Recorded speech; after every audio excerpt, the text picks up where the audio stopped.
Para iniciar un poco esta convocatoria y este módulo que va a estar a cargo de la doctora Mariana Giovano, que ya está en la sala y que dentro de un ratito la voy a presentar. Antes queríamos agradecer a todas las instituciones que forman parte de este proyecto. Bueno, mi nombre es Cleopatra Barrios, soy titular de la Cátedra Semiología de la Comunicación 2 de la Facultad de Humanidades de la UNE. Bueno, quisiera que las autoridades que están presentes de estas instituciones nos den la bienvenida. Si querés, Aldo Lineras, el profesor Aldo Lineras, que es el decano de la Facultad de Humanidades. Gracias, Cleopatra. Sí, muy brevemente, reiterar, buenas tardes, Federico, acompañar, por supuesto, a las autoridades de la facultad, en este caso de la UNE, que trabajamos en conjunto, lo mismo a Mariana, con su núcleo de estudios, que tiene ya una trayectoria muy importante, aparte de ser nuestra docente, su trayectoria en CONICET, María Laura, autoridad actual del IGI, también un placer trabajar en conjunto. Bueno, festejar y saludar la actividad, fundamentalmente resaltar el carácter en conjunto y reflexionar con ustedes una cuestión simple, que es, en estas circunstancias complicadas que tenemos de realización de algunas actividades, hay una canción de Serrat que dice: no hay que confundir valor y precio. No quiero usar a propósito la palabra calidad, lo quiero decir, quiero resaltar el valor que tenemos en cuanto a las personas que constituimos nuestra universidad y una buena parte del sistema de educación superior respecto del aporte que se está haciendo en esta coyuntura. Y poder hacer el seminario en conjunto con una concurrencia tan importante como la que tiene en este momento, creo que resalta definitivamente que no está en lo material el valor que tenemos, sino que tiene otras dimensiones donde primero tenemos que rescatar, porque lo podemos mantener aún en estas circunstancias. Así que, en nombre de nuestra comunidad, resalto la iniciativa, agradezco poder compartir un ámbito que tenemos en común con la Facultad de Artes, que seguramente no es el único espacio, porque hay una comunidad muy consustanciada, quiero decir, con muchos cruces, con equipos mixtos. Nuestros alumnos se nutren de una oferta muy importante que tiene artes y que llama la atención por lo novedosa, por la juventud y la calidad de su docente, así que para mí también es entonces esta ocasión otro motivo más para celebrar la continuidad del trabajo que venimos haciendo en la UNA. Así que un agradecimiento a las autoridades, por supuesto, Cleopatra, a ustedes en el Departamento de Educación, de Comunicación Social, y al Departamento de Historia en la Cátedra de Historia del Arte. Bienvenidos, bienvenidas también a todo el conjunto. Gracias, profesor Aldo Lineras. Quisiera el profesor Federico Beirabé de la Facultad de Artes, Diseño y Ciencias de la Cultura, si puede dar unas palabras. Bueno, cómo no, bueno, muchas gracias por la invitación a compartir este inicio de esta actividad, que la verdad es que en un par de días creo que se agotaron los cupos, y eso habla de, ¿no es cierto?, de la demanda y de la necesidad y de lo pertinente, digamos, del tema, y por supuesto también de la calidad de los expositores, que son los que, digamos, sustancian el contenido de esta oferta gratuita, abierta, y que, bueno, está en esta coyuntura dándonos la posibilidad también de tomar contacto no solo con estudiantes, investigadores de nuestro país, sino también entiendo que tenemos, o que hay inscriptos de otros países de América Latina, de México, de Colombia, y también, bueno, esta posibilidad de estar incluyendo en la práctica también a esta Universidad de Francia, ¿no es cierto?, que en su momento también desde la Facultad de Artes impulsamos a partir de acompañar, ¿no es cierto?, la posibilidad de asistencia a congresos internacionales, y allí se fueron generando estos lazos, y hoy nos permite esta comunión, digamos, de esfuerzos, y agradezco mucho a Aldo también el reconocimiento, si se quiere, de esta labor conjunta que venimos haciendo, y veo aquí a muchos, como decía Aldo, muchas y muchos investigadores, docentes que compartimos esta matriz, digamos, de cruce entre humanidades y artes, y que me parece fundamental, ¿no? Estamos este año desde la Facultad de Artes, de alguna manera, bueno, cumpliendo unos 10 años de inicio de la primera etapa del proyecto. Mariana Giordano fue uno de los pilares iniciales de lo que fueron esos 2 primeros años de un ciclo de articulación, y a partir del 2012 pudimos pensar en estos perfiles de la licenciatura en Artes Combinadas y la licenciatura en Gestión y Desarrollo, y posteriormente la tecnicatura en Diseño de Imagen, Sonido y Multimedia. Y bueno, y mirando un poquito en perspectiva, la verdad que es un momento, creo que muy feliz para todos, poder también ir concluyendo y ir sentando las bases de estas ofertas que podemos estar brindando desde la facultad y desde las facultades de la UNE, en un espacio, creo que por demás está decir, vacante en su momento, y que bueno, que hoy se nutre con la calidad y la formación, y ya también con nuestros primeros egresados. Así que creo que es un buen momento para celebrar también en la práctica de esta manera, con este seminario y con esta concurrencia importantísima que ustedes están teniendo y van a tener en estos módulos. Así que felicitaciones, reiterar el compromiso del acompañamiento en esta construcción, desde lo que me toca circunstancialmente como autoridad, digamos, en la facultad, y para, bueno, seguir construyendo este camino de desarrollo de la investigación, de los debates profundos en relación a las artes en general, ¿no es cierto?, que bueno, es lo que ustedes van a hacer en estos días. Así que el mayor de los éxitos, y nuevamente felicitaciones para los organizadores y los participantes. Gracias. Gracias, Federico. Bueno, también le pido sus palabras de bienvenida a la doctora María Laura Salinas, es directora del IGI. Buenas tardes a todas, a todos, bienvenidas y bienvenidos. Brevemente, porque me imagino que el auditorio está deseoso de escuchar a la doctora Giordano, que es la conferencista de esta jornada. Quiero saludarla especialmente a ella, que es investigadora principal de CONICET, y una investigadora que ha señalado el camino en los estudios del campo visual, así que es la responsable de la conformación de este grupo de investigación, que hoy activamente, con la doctora Alejandra Reyero, la doctora Cleopatra Barrios, el licenciado Alejandro Silva Fernández, en conjunto con las otras instituciones, la Facultad de Artes, de Humanidades.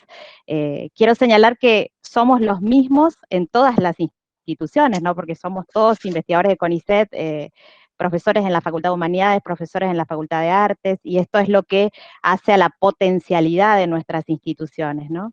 Entonces, celebrar este tipo de acciones, y sobre todo la gran convocatoria que ha tenido esta actividad. Me han contado que hay inscriptos de Colombia, de Ecuador, de Venezuela, así que esas son las cuestiones positivas, si podemos llamarlas así, de este contexto en el que vivimos. Así que saludarlos, darles la bienvenida y adelante con los debates y las reflexiones. Muchas gracias, María Laura. Bueno, queríamos escucharlo a Miguel Almirón. Buenas noches a todos, y agradecido por esta convocatoria y conjunta de trabajar con ustedes.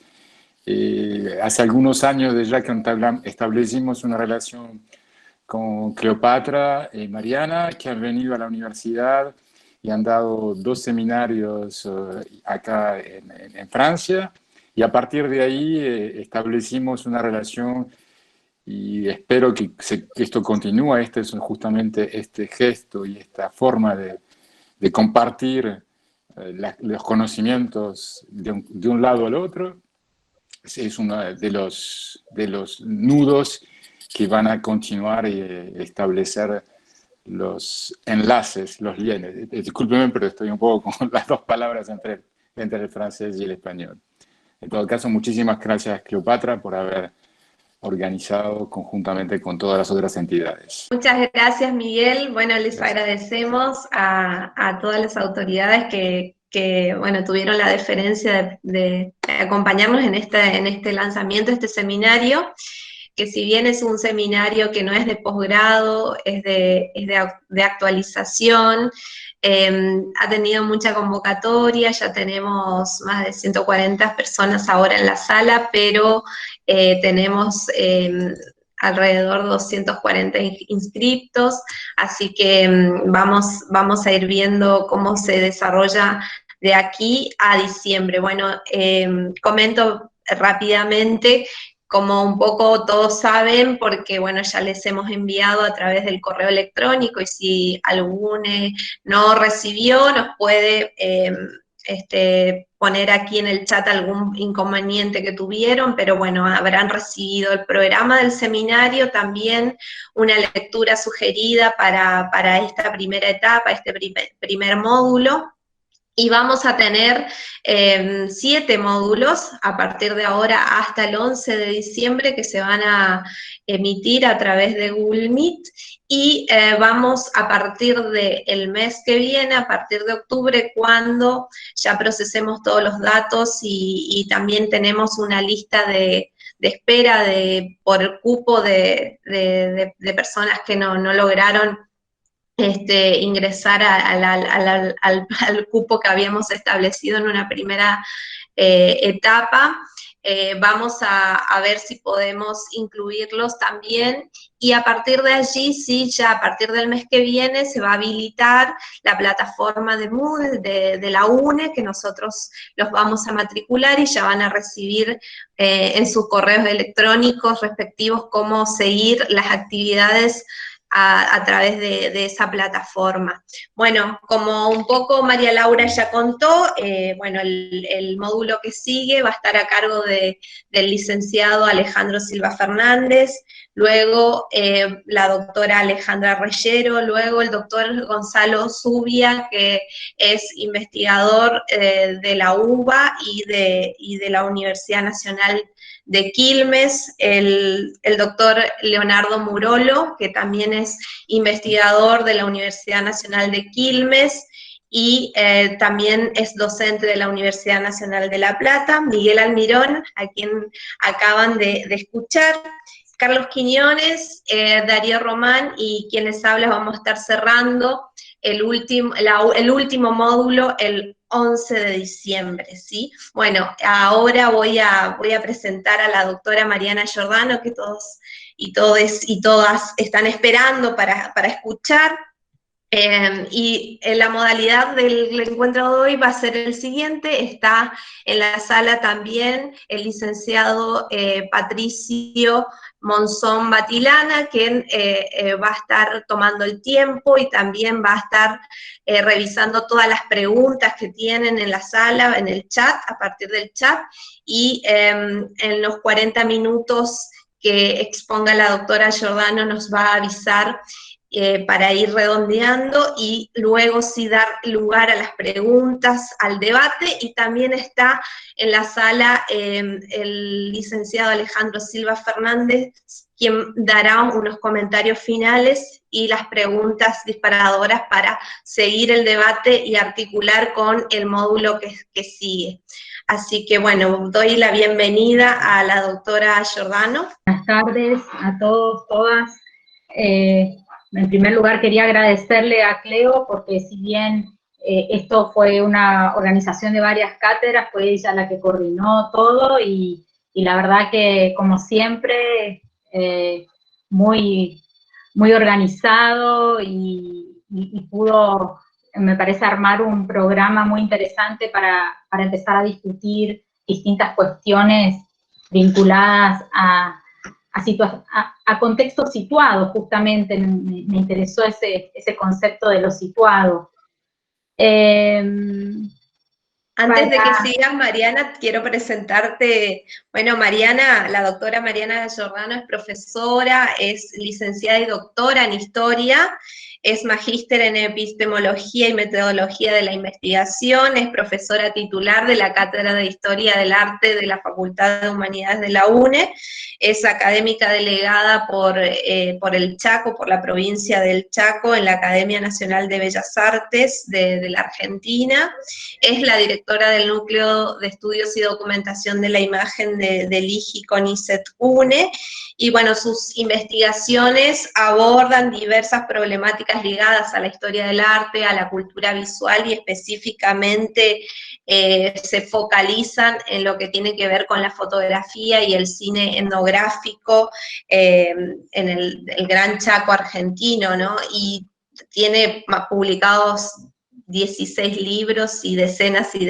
de artículos y capítulos de libros, pero entre esos libros quizás podemos citar como relevantes de lo visual a lo afectivo, prácticas artísticas y científicas en torno a las visualidades, desplazamientos y artefactos, que es una publicación del 2018, Memoria, Imaginario en el Nordeste Argentino, Escritura, Oralidad e Imagen, del 2013, Indígenas de la Argentina, Fotografías 1860-1970, del 2012, Identidades en Foco, Fotografía e Investigación Social, del 2011, Captura por la Memoria, Captura por la Cámara, Devolución por la Memoria, Fotografías e Identidad, es del 2010, Mena 2005, también su tesis doctoral seguramente nos dará también algunos comentarios y problematizar esa gran investigación que se publicó también como libro en el 2004, que es Discurso e Imagen del Indígena Chaqueño, que también fue pionero en su enfoque en nuestra región, ¿no? En la región del nordeste argentino. Así que bueno, quería dar esta semblanza y ahora sí comentar un poco lo que ya todos saben, que el seminario de hoy está un poco enfocado a revisar algunas líneas, genealogías, objetos, que bueno, dieron surgimiento a los estudios visuales. Uno de los lugares desde los cuales nos paramos para plantear este seminario es también repensar aquel giro icónico y giro pictorial que se dio fines de los 80, principios de los 90, con diferentes líneas, tanto en Alemania, en Estados Unidos, y cómo eso fue cruzándose con los estudios culturales latinoamericanos, la crítica latinoamericana de la comunicación, también, bueno, distintas líneas de la iconología y demás. Entonces, nuestra intención era ver un poco cuál es la vigencia de estos debates y cómo atraviesan nuestras investigaciones situadas desde estos ámbitos, desde donde nos paramos y desde donde estamos produciendo. Muchas gracias, Mariana.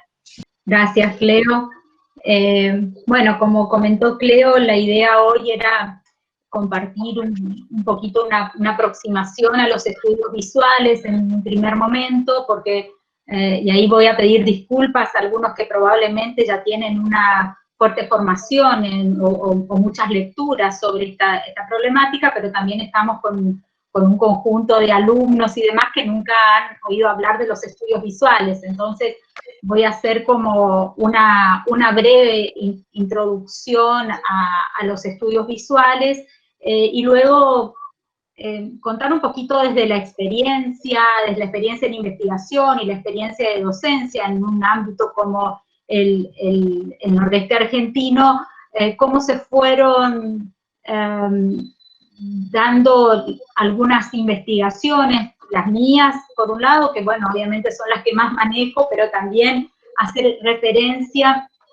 a muchos investigadores y becarias que en este momento están trabajando en el cruce entre distintas disciplinas, algunos de ellos más articulados con lo que vamos a comentar de los estudios visuales, y otros tal vez en el cruce entre 2 o 3 disciplinas. Un poquito de eso, o vamos a comentar también algunos de los temas, de los nuevos temas que se están desarrollando en este campo.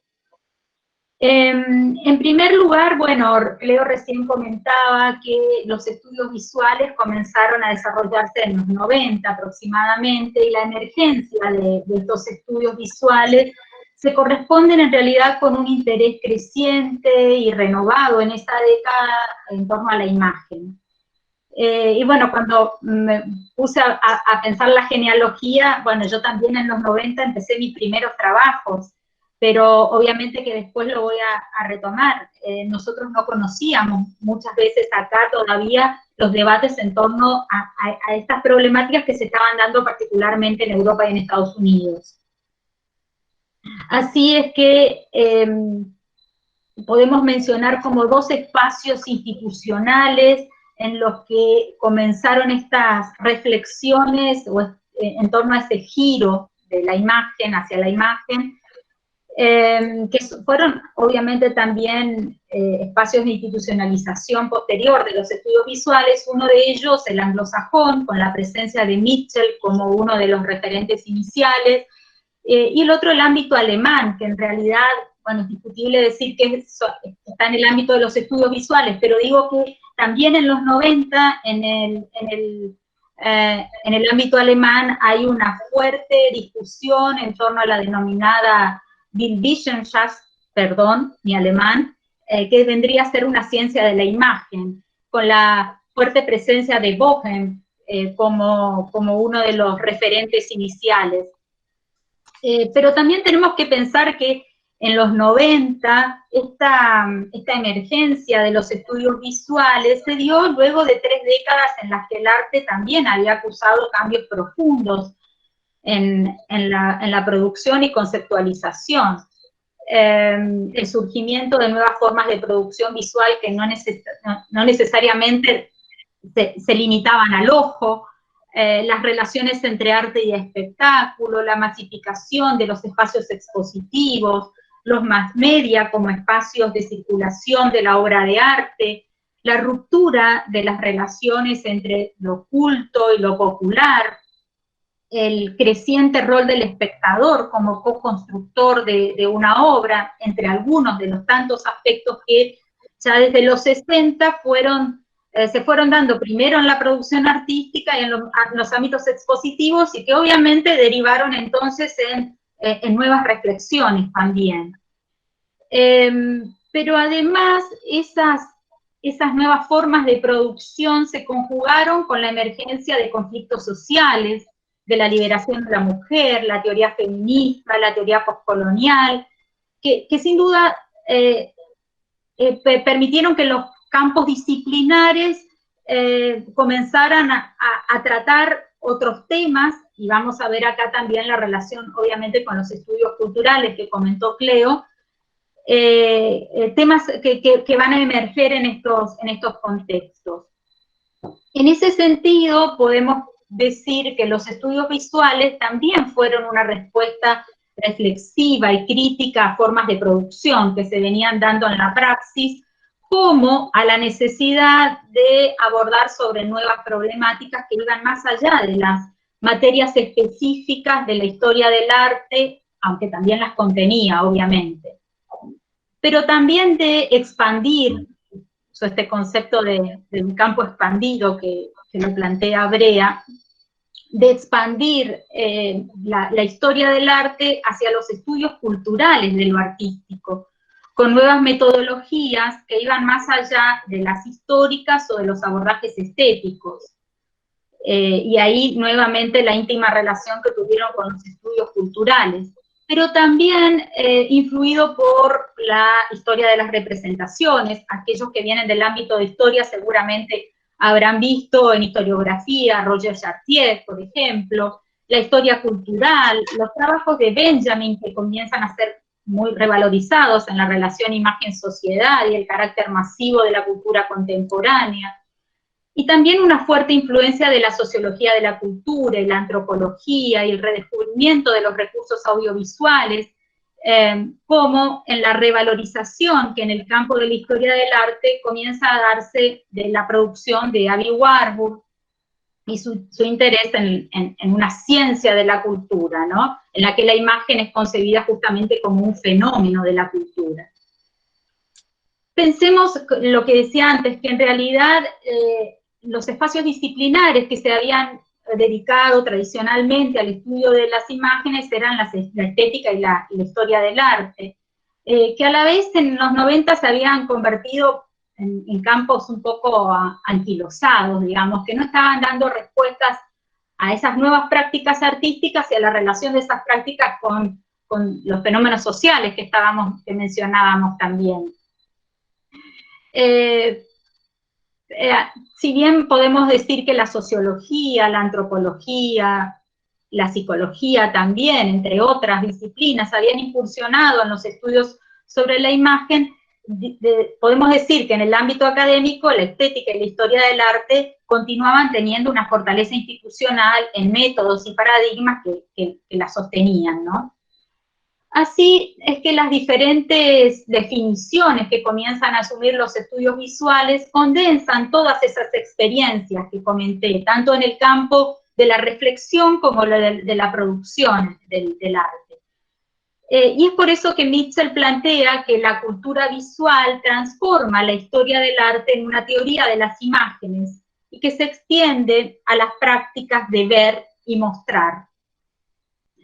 Así, las imágenes obviamente no son algo dado, sino algo hecho, construido. Como diría Mitchell, son bloques de construcción de nuestros mundos psicosociales, que se involucran en guerras intelectuales, puestas bajo el escrutinio de entidades formales, materiales, en esa encrucijada entre naturaleza y cultura, que tanto había trabajado la antropología, pero también en la encrucijada entre lenguaje y percepción, entre figuras y fondos. Y en ese sentido, la aspiración más contemporánea de los estudios visuales, y en este último libro de Mitchell, que se les mandó un capítulo del libro, que es La ciencia de las imágenes, él de algún modo plantea también que esta ciencia de las imágenes puede ser una ciencia que articularía las ciencias duras con las ciencias blandas. Así la fuerte presencia de lo visual se comienza a reemplazar la presencia de lo artístico. Wash plantea que una de las reglas de los estudios visuales es el reemplazo o la oposición de lo visual al arte. Ello implica una pérdida de autorreferencialidad que suponía la obra de arte, de funcionalismo, de esencialismo de la obra de arte, a la vez que valorizan toda una tradición ocularcentrista, valorizan el papel del cuerpo, y atienden a las implicancias políticas de las prácticas visuales. Por eso se interesan mucho en la retórica de la imagen, en el panopticismo, en los regímenes escópicos, en la relación entre mirada y subjetividad, en estos estudios sociales de la mirada. Y ahí el concepto de visualidad se convierte en un concepto central, ¿no? Visualidad entendida como el proceso creativo gobernado por comunidades e instituciones y centrado en la construcción de la subjetividad. Esa visualidad es sin duda la práctica social de la mirada, que atiende a todos estos entramados de las prácticas de ver y mostrar, y que involucra y se sustenta en esas relaciones que mencionábamos antes entre las instituciones, el discurso, el cuerpo, la representación, la memoria, las identidades, todas ellas ampliándose, expandiéndose hacia el campo de las subjetividades. Y también, como decía Cleo y mencionaba al principio, otro de los, en esta atención al mundo de la imagen que desde los 90 comienza a desarrollarse, se plantea en un contexto de lo que Mitchell denomina el giro pictorial o giro pictórico, y que tiene algunas relaciones, aunque hay diferencias que no vamos a poder desarrollar y además sería muy denso para un espacio así también, con el giro icónico de Bohmer. El concepto este de giro pictorial es para Mitchell un tropo, figura de pensamiento que él plantea que se dio en realidad en varios momentos de la historia de la cultura, muchas veces en momentos en que aparece una nueva tecnología o cuando un conjunto de imágenes está relacionada con movimientos sociales, políticos, estéticos, y que involucra en este momento en el que él está teorizando una distinción entre las imágenes y las palabras. Sin dudas, este giro pictorial es una respuesta al giro lingüístico que se había estado dando en ese momento. Y hace que la imagen, no solamente la imagen visual, sino también las metáforas verbales, se convirtieran en un tema de urgencia para la política, para la cultura de masas, como para la estructura del conocimiento en sí mismo. Por eso es que la óptica de trabajo preferida desde los estudios visuales se sitúan en línea con estas observaciones de Mitchell y su definición de giro pictorial en la intersección de imágenes y cultura y en las relaciones, como dijimos, de lo social y lo visual, con todas sus consecuencias tanto para el mundo de la imagen como para el de la política y la cultura. Esto es, digamos, si el giro pictorial anglosajón se determina íntimamente unido a la aparición y difusión de nuevas imágenes, y en particular las imágenes populares, o en la relevancia destacada de lo visual, en nuestras sociedades, y tal como afirma Mitchell, la primera respuesta teórica será, en consecuencia, la de analizar y centrarse en el impacto para dichas sociedades y culturas de la expansión de lo icónico y lo visual. Así, ya no nos preguntamos el qué de las imágenes, no se centra, digamos, en el campo del significado solamente, sino, como dice Mitchell, en para qué de las imágenes. Obviamente que desde los presupuestos iniciales y las distintas disciplinas que fueron aportando a este giro, a la actualidad, han habido muchos debates y muchas discusiones en las cuales las relaciones entre palabra e imagen sigue siendo un tema de mucha fricción. Pero también la atención que los estudios visuales van a dar a la imagen, no solamente como medio y artefacto, sino también a la imagen material, digamos, sino también a la imagen mental, a la sobrevivencia o a la aparición, diría Uberman, de las imágenes. Así la imagen cobra cuerpo en algún medio, que puede ser el cuerpo, la memoria o la imaginación, y acá hay un aporte significativo, si bien no podemos ubicarlo claramente en los estudios visuales, de Belting en sus aportes desde la antropología de la imagen, ¿no? Este concepto de imagen como Vorstellung, es decir, como concepción y producto, y que y que es el cuerpo, el lugar de las imágenes, ¿no?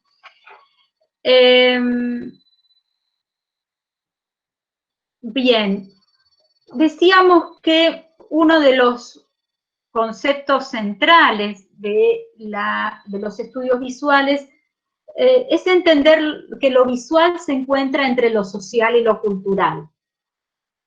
Esto supone un nuevo lugar para la imagen, pero esencialmente se debe cuestionar permanentemente qué es lo visual y por qué ha asumido ese sentido soberano. El hecho que la visión sea considerada una práctica social, construida y constituyente por lo social, hace que algunos teóricos como James, por ejemplo, defienda una sociología de la cultura visual, mientras que otros autores como Moxey propusieron una historia de las imágenes en lugar de una historia del arte, lo cual supone privilegiar el valor cultural de una obra más allá del valor estético. Pero en definitiva, entender este concepto de lo visual entre lo social y lo cultural implica también una equiparación de las imágenes que en el campo de la historia del arte muchas veces aparecían con estatus diferenciales. Y por eso este campo expandido de la historia del arte, que implica los estudios visuales, como decía Brea, es un campo expandido también porque analiza nuevos objetos que se encuentran en ese diálogo de la imagen entre lo visual y lo social. Porque analiza nuevos problemas y nuevos objetos. Guaya habla de que, digamos, los estudios visuales son inclusivos, en el sentido de que buscan sumar más objetos y que por el contrario la historia del arte era exclusiva. Por ejemplo, en la relación entre las prácticas y los objetos, los estudios visuales analizan la naturaleza de las producciones simbólicas, analizan otros soportes, mediaciones, géneros, los usos de la práctica social y política, los agenciamientos identitarios, los vínculos con los estudios postcoloniales, decoloniales y los debates sobre la globalización. Estos nuevos problemas surgen de entender, sin dudas, la estetización y semiotización creciente de la vida cotidiana, algo que después voy a comentar porque es una perspectiva que la trabaja en nuestra región Alejandra Reyero, la estetización de la experiencia, ¿no? Entonces, si estamos hablando de lo visual, ¿qué ocurrió con las imágenes? ¿Qué pasa con la imagen en sí? Si decimos que la primacía es de lo visual, y que si bien algunos plantean que es necesario hacer una historia de las imágenes y no una historia del arte,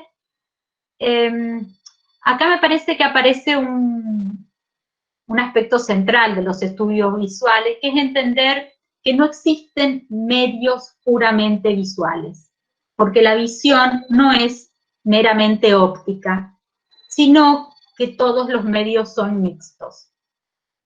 Por eso es que Mitchell plantea que lo visual involucra necesariamente otros sentidos, lo que hace que todos los medios sean mixtos. Lo táctil en la pintura y en la escultura, la arquitectura que no se basa solamente en el ver, sino en el habitar, la fotografía ligada al lenguaje, las instalaciones, el performance, el arte conceptual, todos están basados en mixturas. Ni siquiera el ver, dice Mitchell, en el sentido meramente óptico, puede ser tenido en cuenta como puramente visual.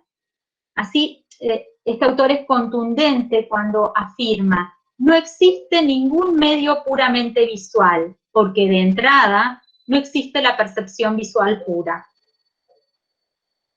Así, la especificidad del medio no solo implica descifrar códigos sensoriales, sino tener en cuenta que estos códigos se inscriben en contextos simbólicos y semióticos.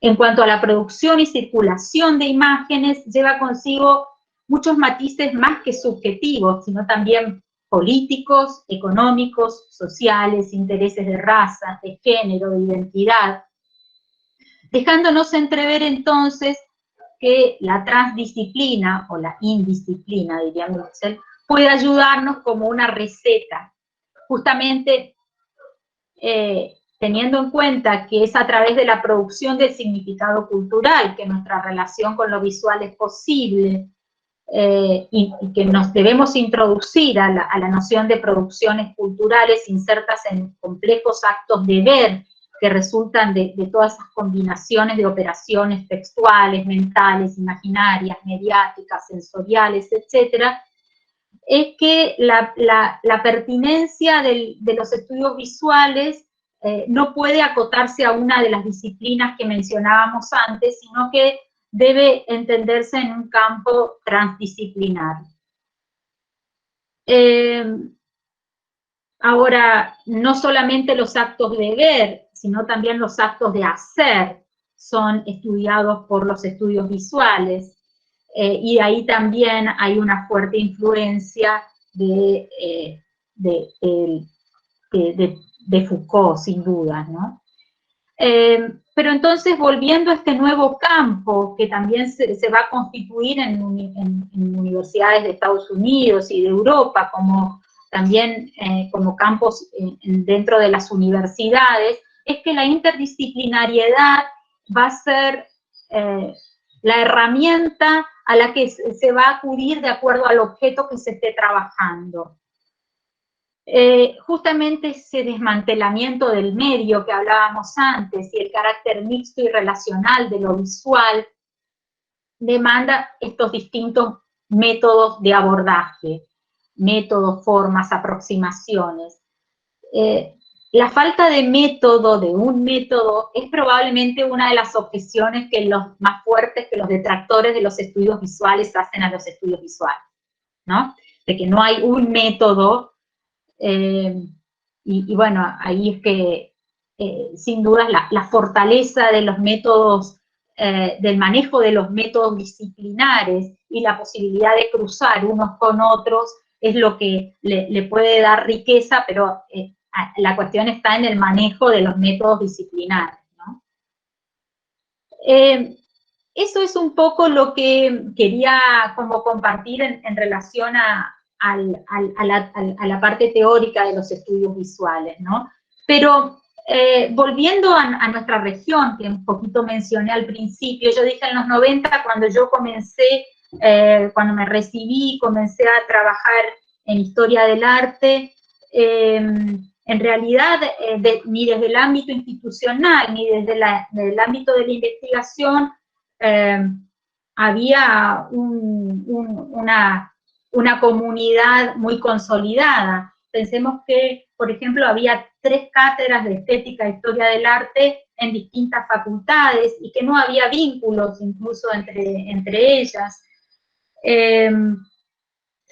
Podemos decir que tal vez en la investigación de historia del arte se comenzó que había comenzado los trabajos Miriam Romagnoli en nuestra región, y que bueno, fue un poco mi formadora también, y por otro lado en historia de la arquitectura, Ramón Gutiérrez, que también fue mi director de doctorado, fueron, digamos, los antecedentes en la región, no quiero decir en la región, pero sí acá en nuestro ámbito de la universidad, que se habían estado dando en ese momento. Así es que yo comencé a trabajar en temas vinculados a una historia del arte más relacionada con la iconografía. Y en los 90 no teníamos el conocimiento tan palpable de estos debates que se estaban realizando en Europa. Sí teníamos algunas, tampoco habían entrado muchos de estos textos, y en realidad muchos de estos debates se estaban dando en congresos, y no teníamos la posibilidad que estamos teniendo en este momento de estar en distintos lugares y en uno a la vez. Así es que a fines de los 90, cuando yo comencé a trabajar en mi tesis doctoral, y ahí sí quise trabajar las relaciones entre discurso e imagen, tampoco tenía conocimiento de estos debates, y sin dudas lo que hice era primero que era una tesis en historia. Entonces en la historia es como que la imagen había sido utilizada, y todavía lo sigue siendo en muchos casos, como una ilustración del texto escrito, o bueno, venía a conformar inventarios y demás, pero no había todavía muchas reflexiones al respecto.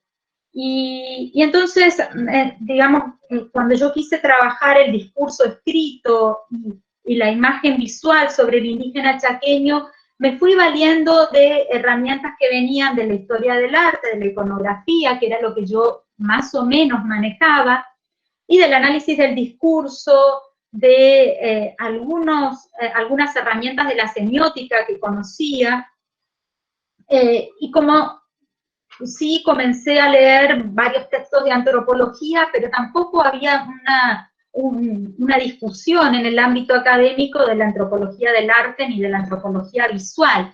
Sin embargo, algunas herramientas de la antropología visual que ya habían comenzado a debatirse me sirvieron mucho, y esto es como que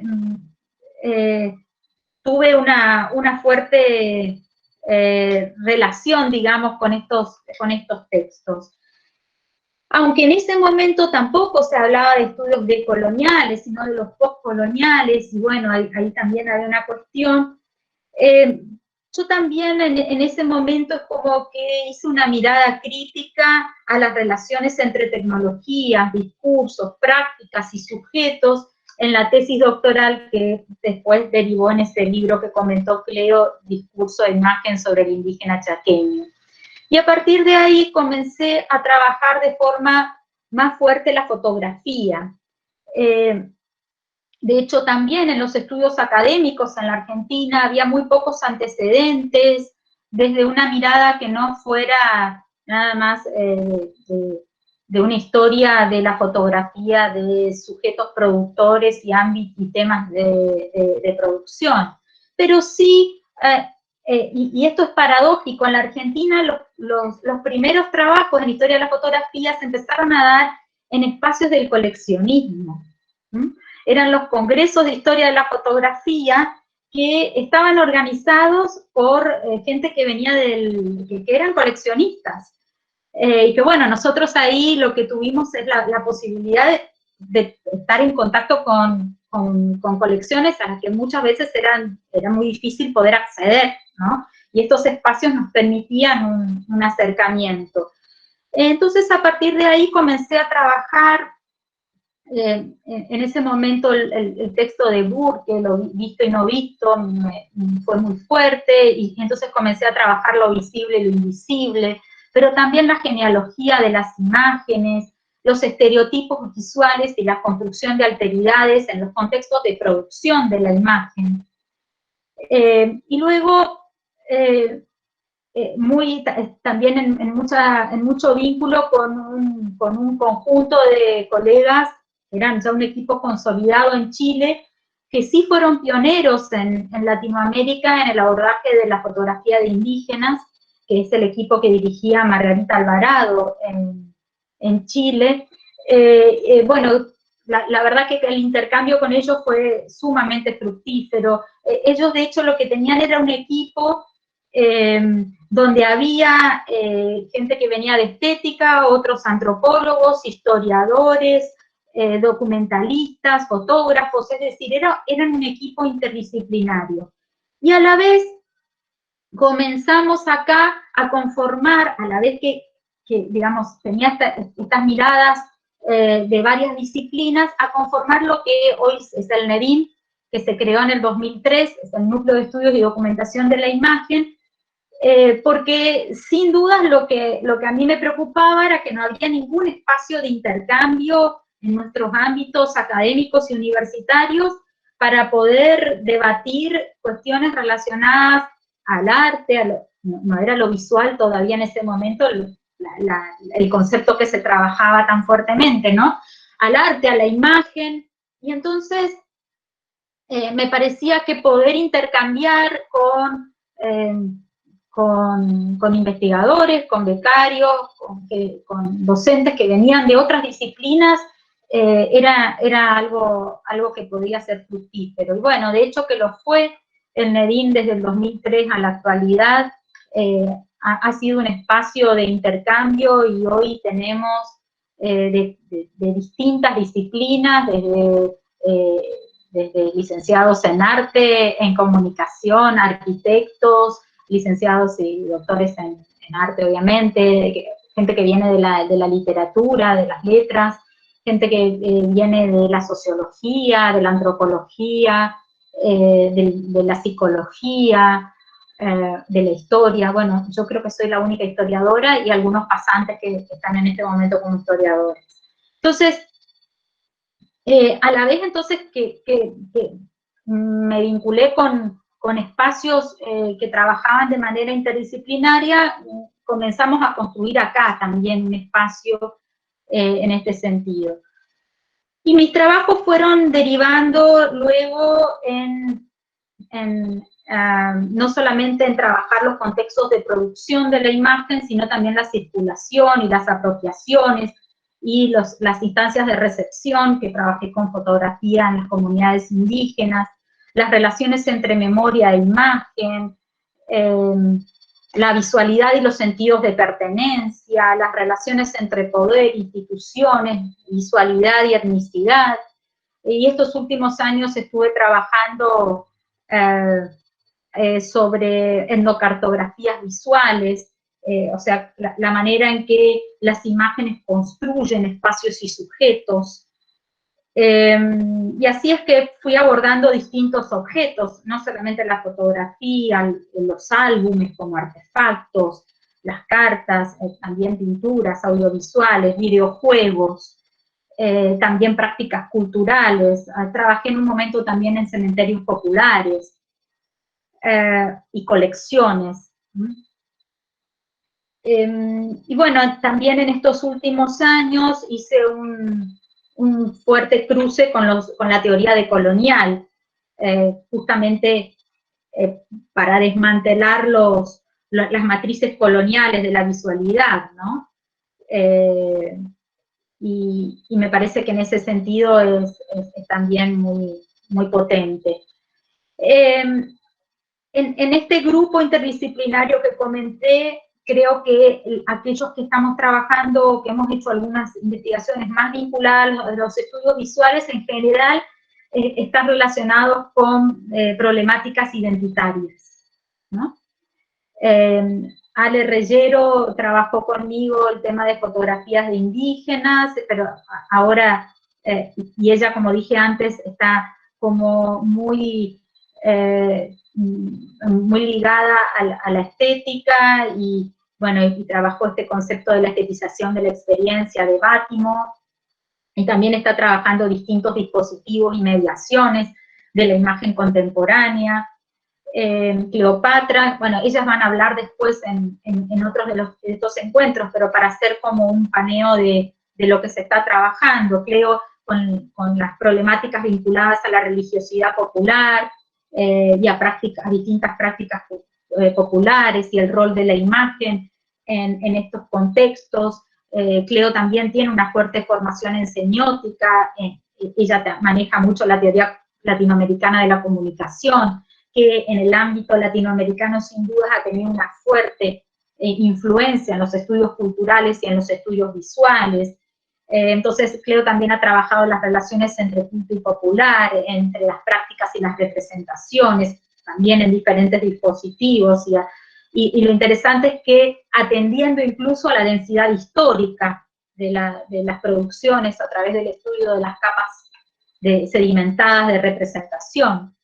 También en el NEDIM hay un grupo que trabaja sobre patrimonio, que no están tan vinculados a los estudios visuales, pero me parece importante en esta interdisciplinariedad comentarlo, porque algunos de ellos también trabajan sobre imágenes, prácticas culturales.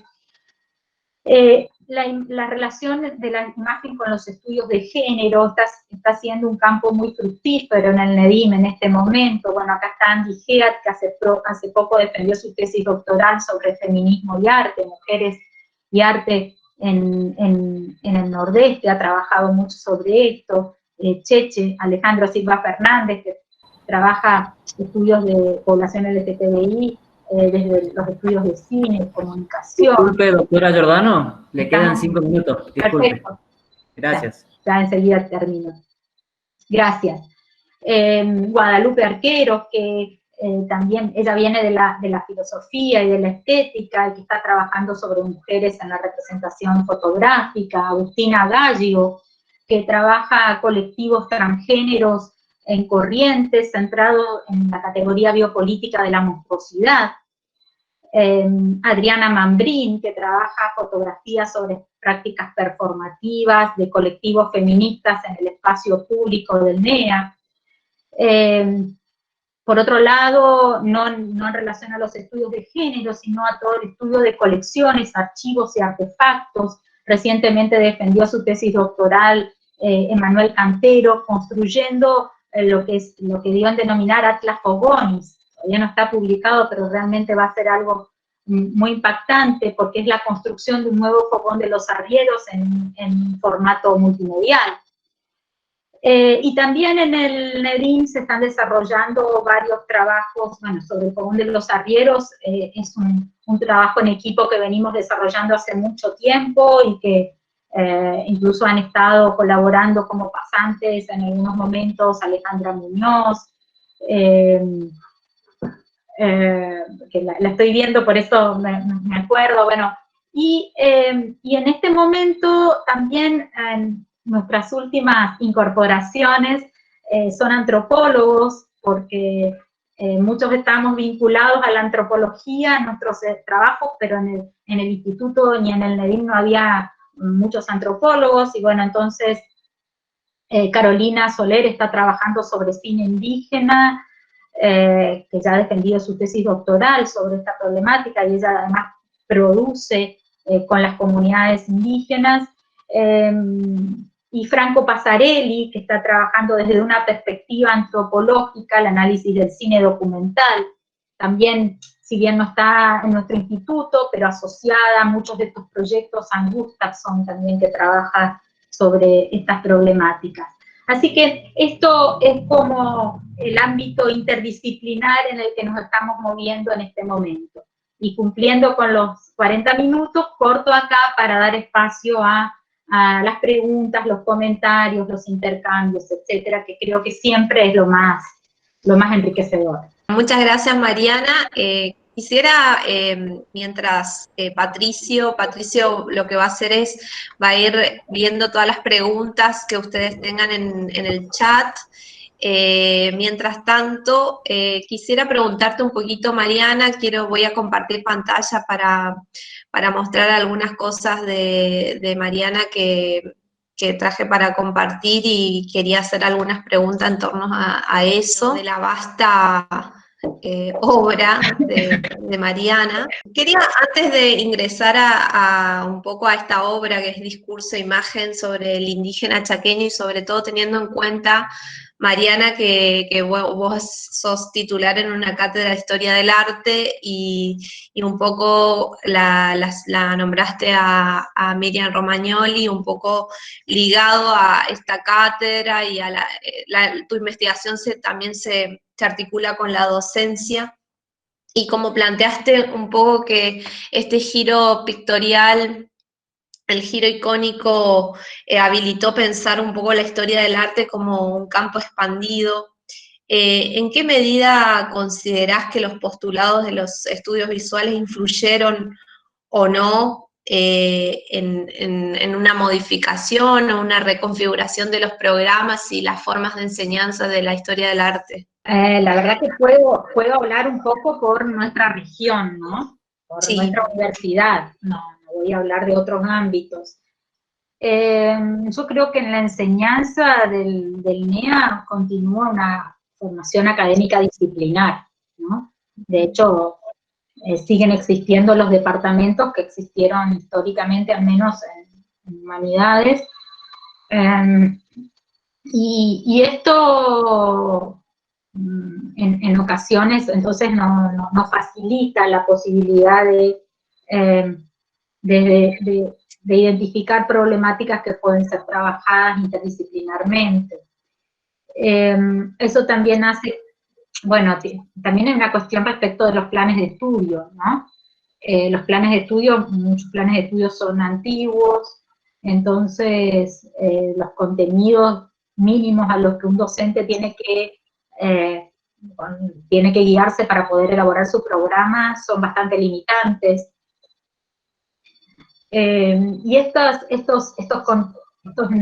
nueva interdisciplina, estos abordajes interdisciplinarios de los estudios visuales, requieren sin duda una reorganización institucional, una reorganización académica, para reunir en un enfoque distintas dimensiones de investigación, qué sé yo. Este espacio que se creó ahora, creo que este seminario es el primero en estos cruces pero aún acá nosotros los que estamos somos los que de algún modo estamos trabajando con imágenes y con lo visual, pero no con otras disciplinas que también podrían llegar a colaborar.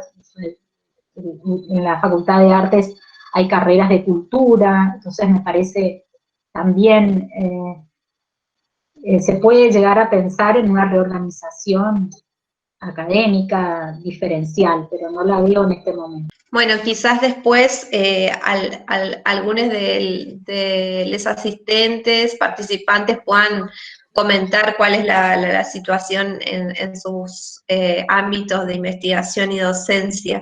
Pero quisiera detenerme un poquito en esta obra, bueno, Discurso e Imagen sobre el indígena chaqueño, que es un libro que se editó en 2004, surge de tu investigación doctoral, ¿no es cierto, Mariana?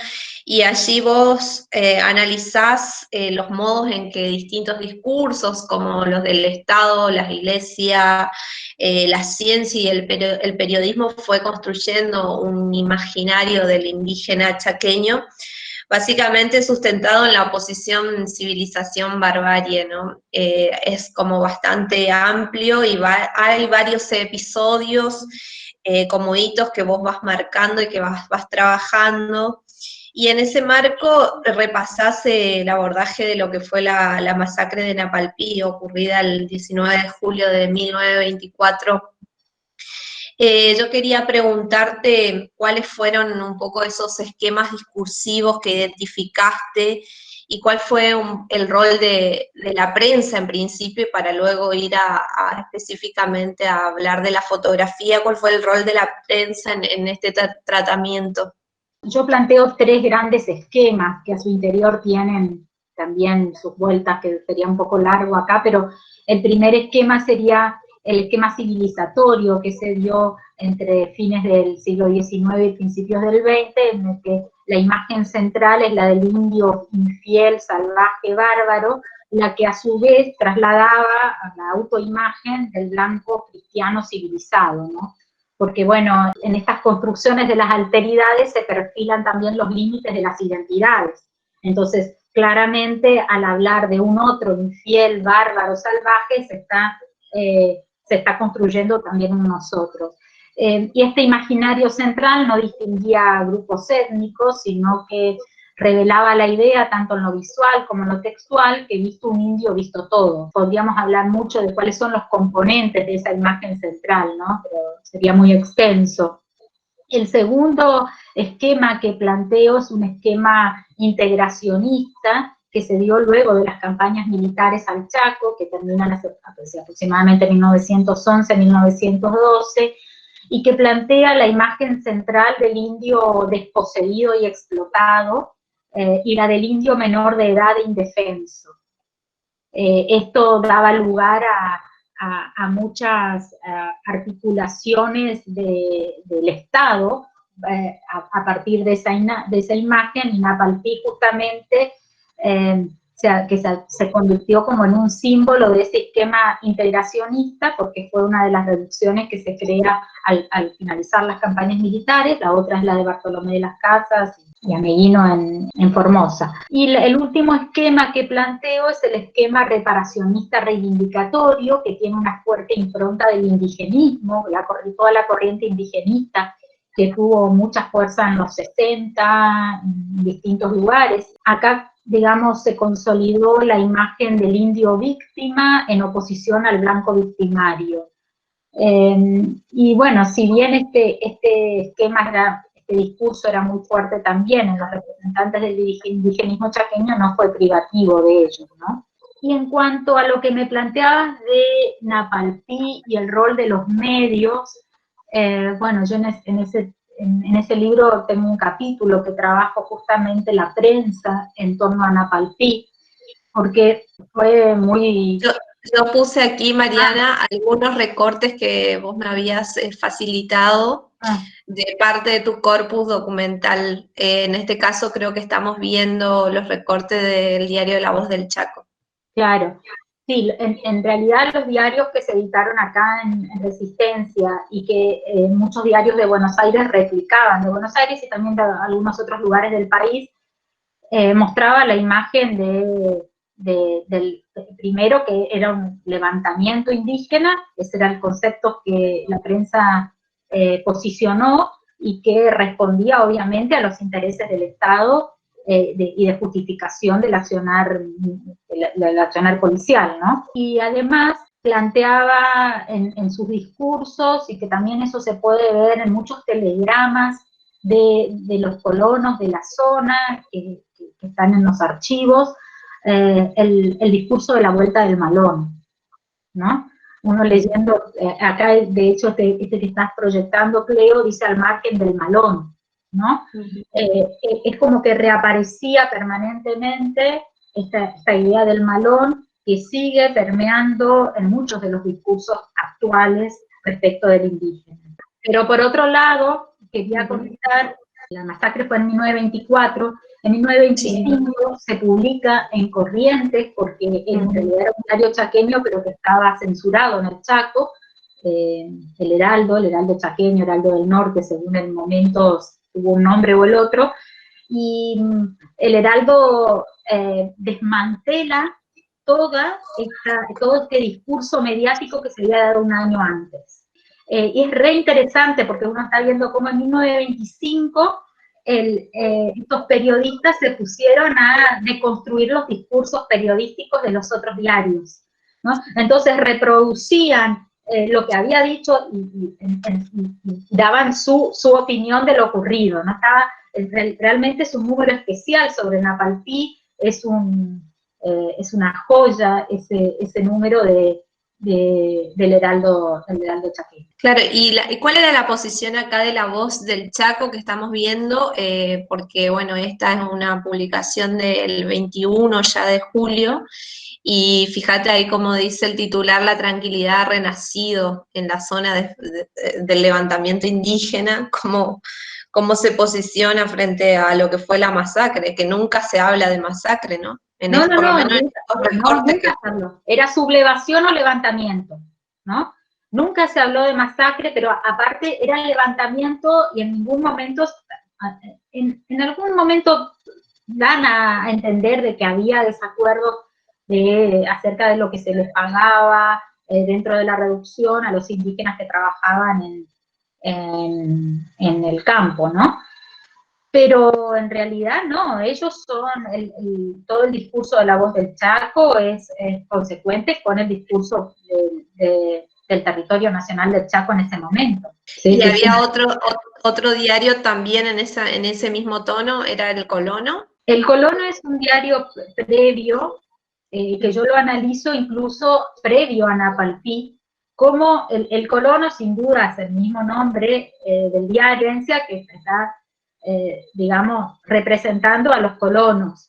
Y entonces, sin duda, que siempre fue el órgano de difusión de las ideas de los colonos inmigrantes, de los colonos de otras provincias que se asentaron en el interior. Entonces, bueno, tiene más relación con ese grupo que sin duda representaba.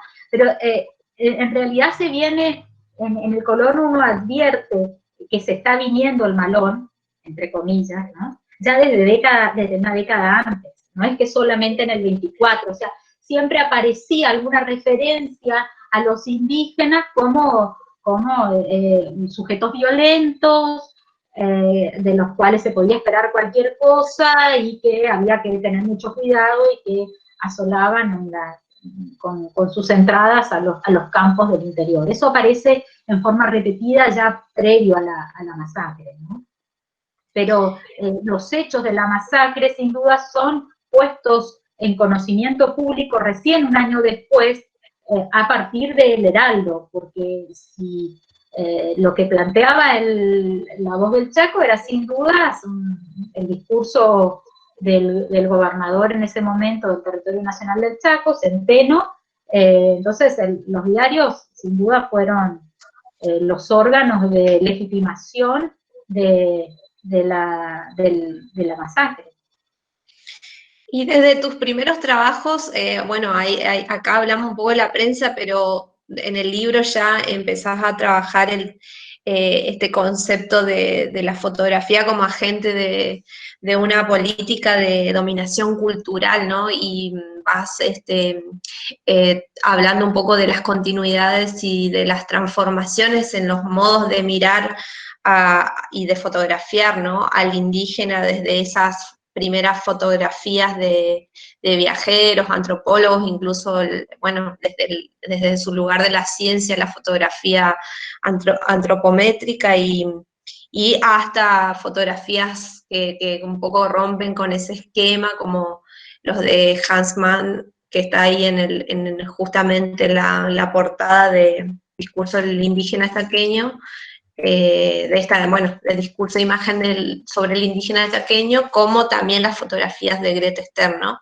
Yo quería que me comentes un poquito sobre esta publicación de indígenas de la Argentina, porque ahí un poco te dice, bueno, fotografías de 1860 a 1970, implicó evidentemente un trabajo de archivo impresionante, porque comentemos que tiene fotografías de distintos archivos y distintas colecciones de distintas partes del mundo, y bueno, querías que reflexiones un poco sobre el lugar del trabajo con el archivo y tu mirada como historiadora, para poner a disposición estas imágenes también y armar también una serie, ¿no? Porque de todo eso que vos recopilaste, armaste una serie para este libro. Quería que me comentes un poquito sobre esto. Sí, como vos decís, yo soy historiadora y por más que, digamos, estoy muy vinculada con otras disciplinas, para mí el trabajo de archivo sigue siendo esencial, pero no el archivo para guardármelo a mí, para mí, para mis propias investigaciones, sino que yo creo en la socialización de la imagen.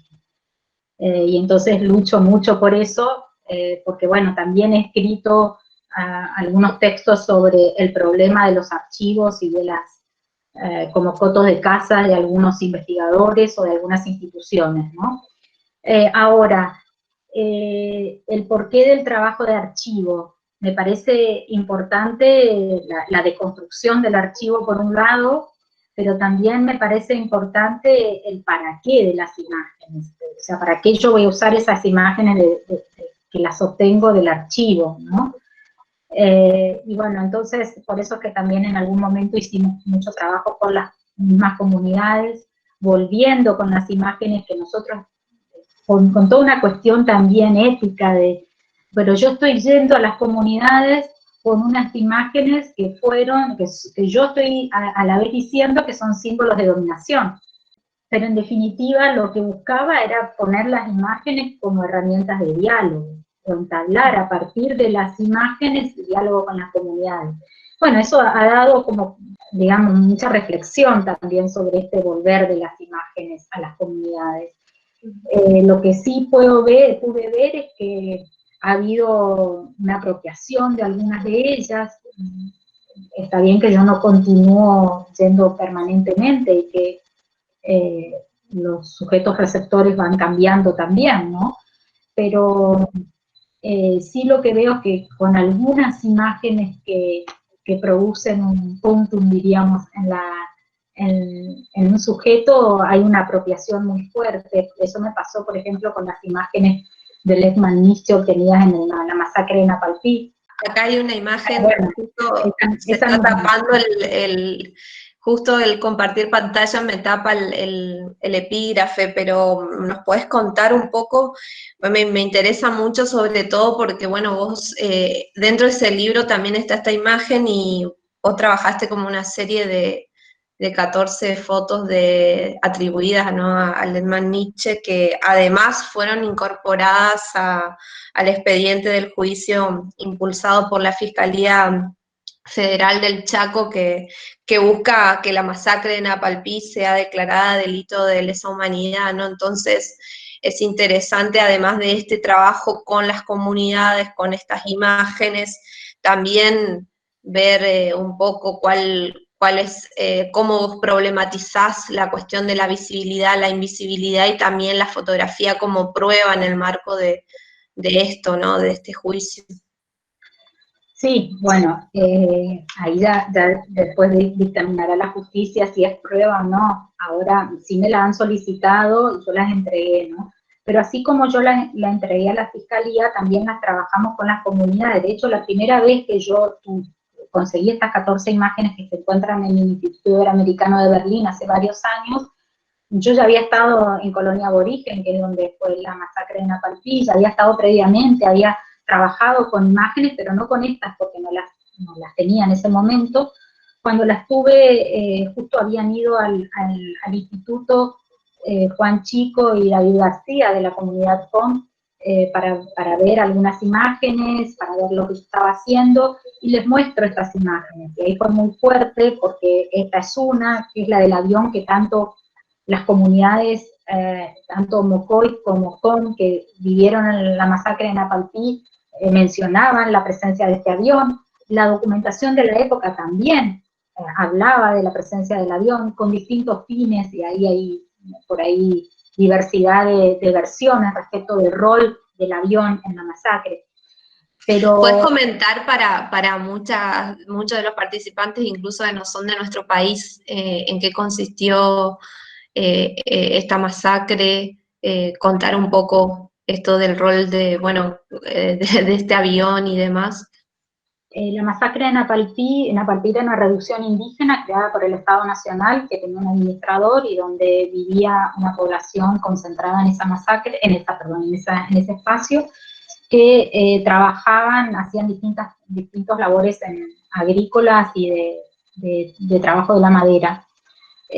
Hubo una especie de una huelga, digamos, un reclamo de los indígenas por la situación en la que estaban y por la explotación a lo que estaban sujetos y por el valor de lo que se les pagaba.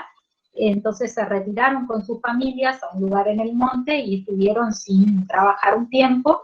Y la administración hace las respectivas denuncias, etcétera, y comienza toda una instancia de negociación, etcétera, hasta que un día, el 19 de julio de 1924, hay un cercamiento por parte de la policía y se produce esta masacre, aunque ya venían siendo perseguidos con anterioridad, y también fueron perseguidos hasta 2 o 3 meses después del día del 19 de julio. Es decir, que nosotros decimos la masacre fue un día, pero en realidad hubo todo un periodo de persecución previa y posterior por muertes antes y después también.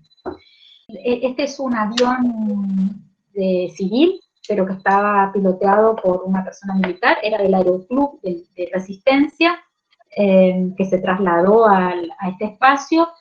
Hay una versión Mocoy que plantea que el avión tiró dulces, golosinas, y que tiró golosinas en el abra, es decir, donde estaba limpio de árboles, y eso hizo que los niños salieran al lugar abierto y ahí se los pudiera identificar, y eso permitió el ataque, el cercamiento por parte de la policía. Pensemos que hay un espacio de mucho monte donde los indígenas estaban concentrados, digamos. Y otra versión que, bueno, esa versión plantea entonces que el avión habría identificado el lugar donde estaban para facilitar el ataque. Y otras versiones plantean que desde el avión se tiraron tiros, que hubo descargas desde el avión. El hecho es que la foto que estamos viendo tiene a militares, a policías, vecinos, creemos que no tenemos a todo identificado, el mismo Lechman Nietzsche, y también en el segundo plano, el plano secundario, hay indígenas, porque también debemos mencionar que hubo indígenas que estuvieron del lado de la administración de la reducción. Es decir, los que en la historiografía se suele hablar como indios amigos, ¿no? Entonces esta imagen sin duda fue muy potente, y hoy pues, si ustedes miran en internet van a encontrar que esta imagen está reproducida en un montón de lugares. Entonces hubo una apropiación muy fuerte, por parte de las comunidades, y bueno, también de otros investigadores y demás, la prensa misma comenzó a difundir mucho esta imagen a partir de ese trabajo que habíamos hecho en archivo. Entonces, esta cuestión de la apropiación también es algo que me interesa. Ahora, de hecho, estoy trabajando un poquito sobre, digamos, de los responsables en la imagen, los perpetradores, ¿no? Pero bueno, es algo que lo estoy trabajando en este momento, no quiero... Claro que esta es la otra cara un poco de la historia, porque no vemos el conflicto, ¿no? Esto un poco entre para reflexionar sobre la visibilidad e invisibilidad, ¿no? Y hay una cuestión que vos trabajaste que también está en varios de tus artículos, que es cómo se señalaba, y aquí aparecen en las imágenes, cómo se señalaba a los indígenas que estaban a favor de la administración, ¿no? El pañuelo blanco. ¿Puedes contar un poquito eso? ¿Y cómo lo trabajaste? ¿Cómo reconstruiste esa historia? Sí, dentro de esas imágenes, de esas 14 imágenes, hay varias en las que los indígenas tienen un pañuelo blanco en el brazo. Blanco, creemos que es blanco, ¿no? Porque bueno, es un pañuelo claro. Ese primer encuentro que yo tuve con Juan Chico y con David García, cuando les muestro las imágenes, Juan me dice, yo no te puedo creer lo que estoy viendo, porque mi abuela, me dice él, que había sido sobreviviente de la masacre, me contó que en el contexto de la masacre los identificaban a los indios amigos con un trapo blanco en el brazo. Entonces ahí estaba la prueba visual, ahí está el tema de prueba, de esto que vos decías, ¿no? Pero que no podías haber reconstruido sin el testimonio, sin el relato. Exacto, ahí está la cuestión central, de que si nosotros nos limitamos a la documentación, la documentación está construida desde el poder hegemónico. Y ahí está también un problema de la historia, que la historia, bueno, se basa en los documentos, ¿no? Esto es un documento, pero si yo lo trabajo con la comunidad, tengo, digamos, varios con los que he trabajado esta imagen, varias referencias de testimonios que fueron transmitiéndose de generación en generación y que hablaban de esta identificación del trapo blanco para poder distinguir los buenos de los malos. Bueno, Mariana, muchas gracias. Esto era yo lo que quería preguntarte un poco también para introducirnos en algo de la trayectoria de tu trabajo. Y ahora sí, Patricio, si hay preguntas. Sí, hay dos preguntitas, Cleo, para la doctora Giordano. La primera, querían consultarle, doctora, si podría ampliar un poco sobre construcciones identitarias. Las identidades se pueden construir a través de la imagen, las identidades y alteridades, ¿no? Yo trabajé principalmente a partir de la imagen. Cuando nosotros vemos una fotografía de un indígena, por ejemplo, una postal de 1910, con el indígena con faldellín, arco, flechas y una vincha. ¿Qué significa? ¿Que no usaban eso? No estoy diciendo que no usaban, pero hay una construcción de la imagen que se basa en ciertos índices de lo indígena, que viene de una tradición mucho más lejana, porque si uno mira los primeros mapas portulanos donde estaban representados los indígenas, ya aparecían esos índices de indigeneidad que se retoman en la fotografía y que están construyendo un otro.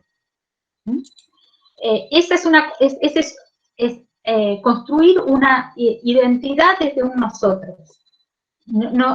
Ese sujeto no tuvo participación en los modos de construir su propia identidad visual, sino que fue un fotógrafo, un antropólogo, bueno, quien haya obtenido la imagen, el que está construyendo esa identidad visual. Entonces está construyendo la alteridad, está construyendo la identidad del otro, en este caso visualmente. Perfecto, doctora, muchas gracias. Le hago la siguiente pregunta. Margarita Barrios le consulta, ¿cómo influyeron sus estudios hasta ahora sobre imágenes del Chaco en el exterior? Digamos, en los ámbitos académicos en el exterior, siempre todos estos temas son muy valorados, digamos, e incluso, bueno, Carolina, que también estaba acá, no sé si está ahora, ella trabaja sobre el tema de cine, y también hay una fuerte, siempre hay mucho interés en todas estas problemáticas. No sé si a eso estaba dirigida la pregunta, ¿no? ¿Y por qué no contás, Mariana? O sea, supongo que lo que pregunta tiene que ver con las articulaciones de tus investigaciones con otras ligadas a estos temas también en el exterior, los trabajos en La Rochelle, supongo, o con otros investigadores, o sea, el interés Sí, claro. en ese sentido, en tu trabajo en particular. Ah, bien. Sí, porque también muchas de las imágenes que yo he trabajado en fotografía, pero también de los films sobre indígenas del Chaco se encuentran en el exterior. Pensemos que la fotografía fue una práctica colonialista. Y entonces yo trabajé mucho, por ejemplo, viajeros expedicionarios que recorrieron el Chaco y cuál era su interés en la obtención de las imágenes, ¿no? Y cómo estas imágenes también circularon en Europa. Por ejemplo, trabajamos con Anne Gustafsson, un film rodado en 1920 en Formosa, tras los senderos indios del río Pilcomayo, se llama el film, de una expedición sueca realizada en 1920, y cómo este film era proyectado en cines de distintos países de Europa, dentro digamos, de los entretenimientos, se proyectaban, digamos, toda esta filmografía vinculada a temas exóticos. Entonces, obviamente que todos estos estudios son interesantes también para el ámbito académico europeo, estadounidense también, sin duda. Yo principalmente trabajo con algunas universidades en Europa, y también que les interesa mucho todo lo que tiene que ver con la producción fotográfica latinoamericana, la producción cinematográfica contemporánea incluso. Entonces todos estos temas sí son de interés.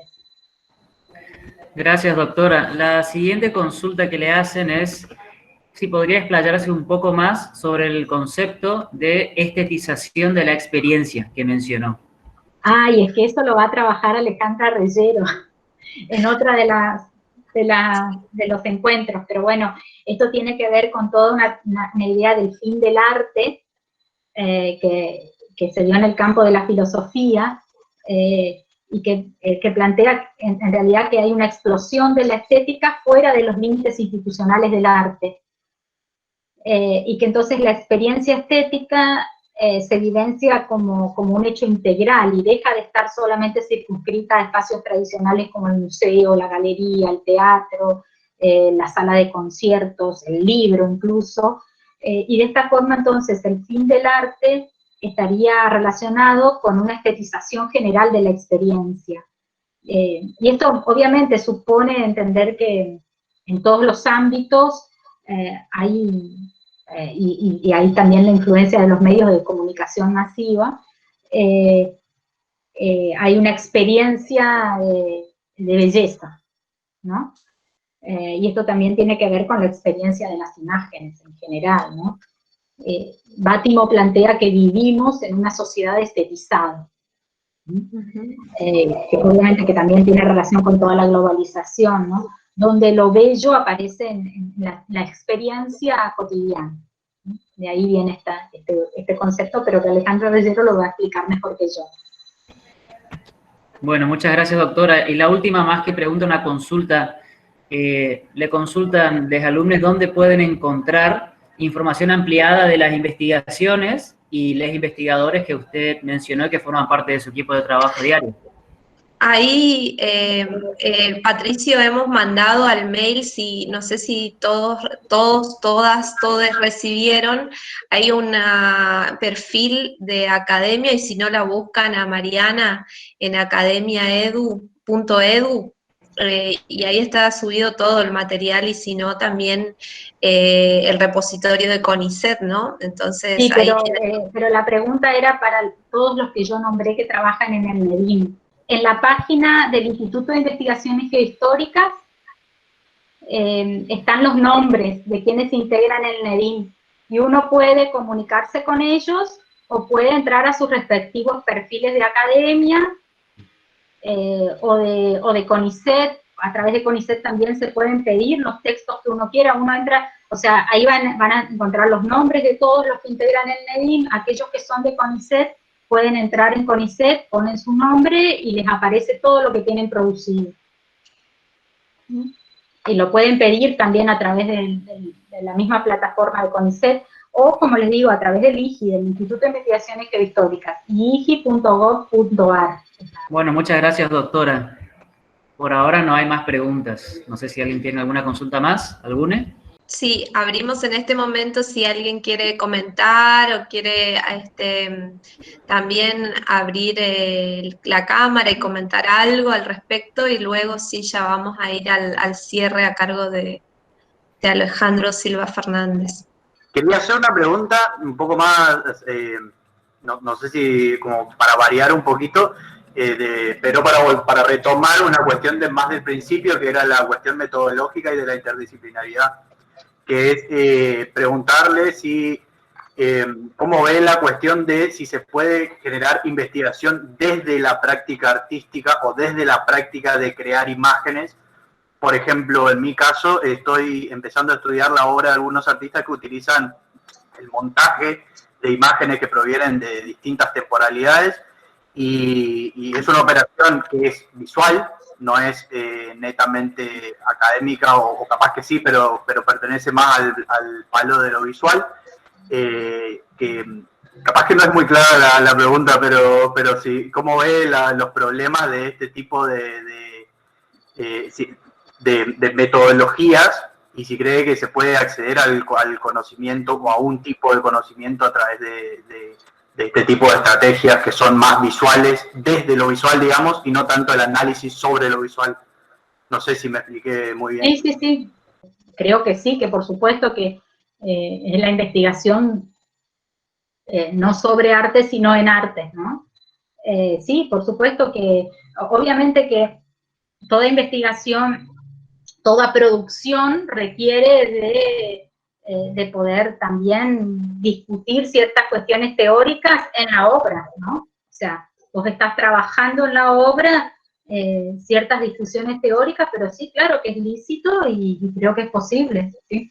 Bueno, Cheche, no sé si estás por ahí. Vamos a hacer como un cierre cortito. Me parece muy interesante, me parece que de hecho era el objetivo de que Mariana tenga la primera sesión de estas sesiones, ¿no? Porque me parece que fundamentalmente lo que nos deja como punto de partida y como concepto central a la mayoría de los trabajos que se van a ir exponiendo hasta diciembre es el carácter productivo que tienen las imágenes, ¿no? Cuando estamos pensando en los estudios visuales y cómo estos estudios visuales emergieron como una alternativa en la historia del arte que empieza a tener en cuenta la dimensión social y la dimensión cultural en la cual son producidas estas imágenes. Me parece que hay muchos elementos que vamos a ir trabajando en los sucesivos encuentros,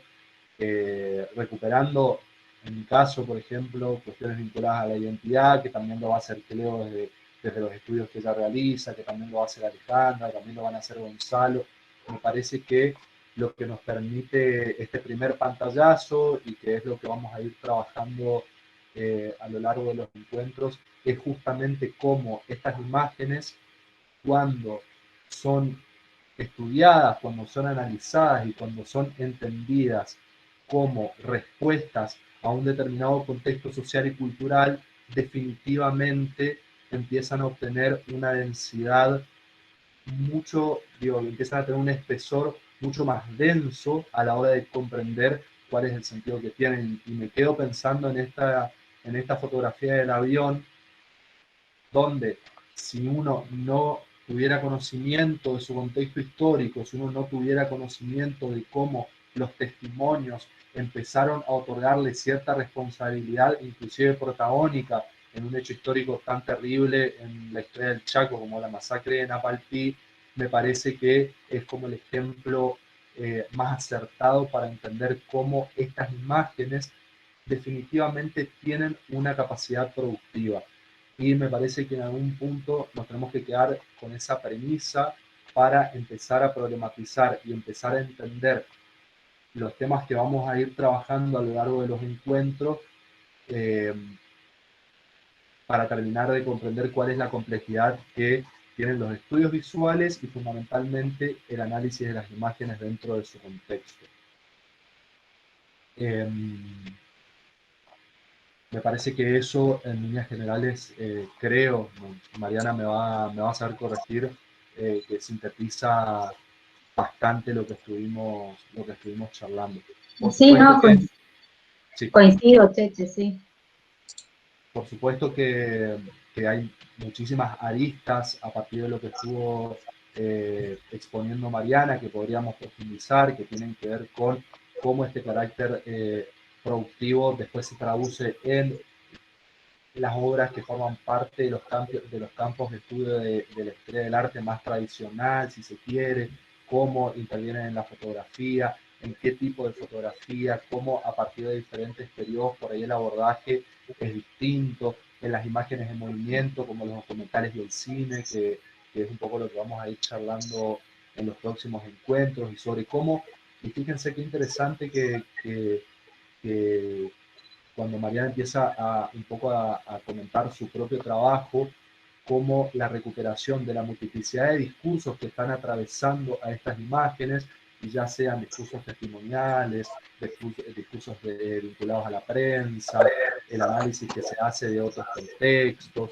de alguna manera terminan de generar ciertos sentidos que, por supuesto, esta es una premisa con la cual vamos a trabajar seguramente también, y es que la multiplicidad semántica que tienen las imágenes hace que el sentido nunca esté anulado, que el sentido nunca se cancele, sino que hay datos que vamos a ir obteniendo de diferentes fuentes que seguramente le van a otorgar mayor densidad, mayor espesor temporal, mayor complejidad a cuáles son todos los elementos que se desprenden a veces de un determinado dispositivo, que puede ser, de nuevo, una fotografía, una imagen en movimiento, una obra pictórica.